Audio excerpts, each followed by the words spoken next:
Hurricane Michael is expected to be the strongest to hit the continental United States since 2004. It has halted 40% of oil production in the Gulf of Mexico.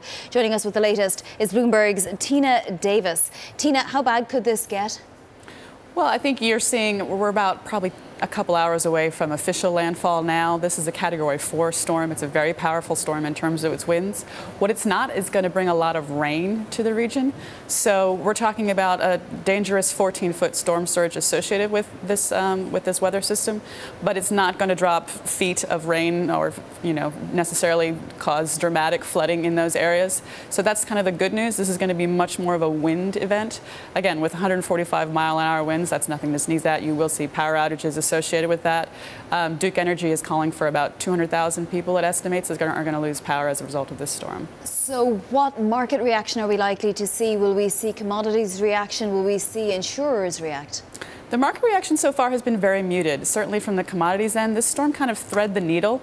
It avoided most of the major population centers around Florida, and more importantly, from a commodity standpoint, it avoided all of the oil and gas, or most of the oil and gas platforms that are functioning in the Gulf of Mexico. So even though you have seen that shutdown, as you mentioned, what that means is that that won't be shut in for very long. These are, evacuations that are done for safety reasons, and they'll probably be back out on those rigs very shortly after the storm passes. And it is an incredibly fast-moving storm, which is the other thing to think about. If you're thinking about Florence and how much rain that dropped on the Carolinas, this storm is moving almost twice as fast as Florence was, so it's going to be back out to sea by Friday. Tina, does that make it more predictable? Because one of the things I noticed with Florence was that there seemed to be a lot of movement in terms of the potential track. Is Michael turning out to be more predictable, and does that allow maybe some of the more sort of extreme damage to be limited? Well, I think what was interesting about Michael was how it got so powerful so quickly. Again, with a storm moving this fast, you don't have the sort of lingering that we saw with Florence, where there was some debate about where exactly it was going to make landfall, and it felt like it took weeks for the thing to actually come on shore. With Michael, because of the way it's moved, and again, because it sort of thread the needle, there's not so many places, there's not so many people that need to be evacuated along the coastline, so it's a little bit easier for forecasters to see.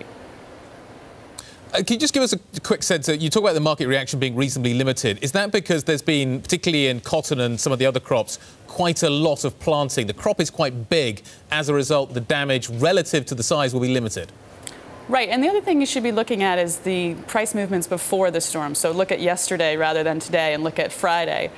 You'll see a little bit more reaction there. Today it's been very much kind of sell the news in those markets. And certainly, from a cotton standpoint, from corn and soybeans and other things that are grown in those regions, we've not seen any great effect.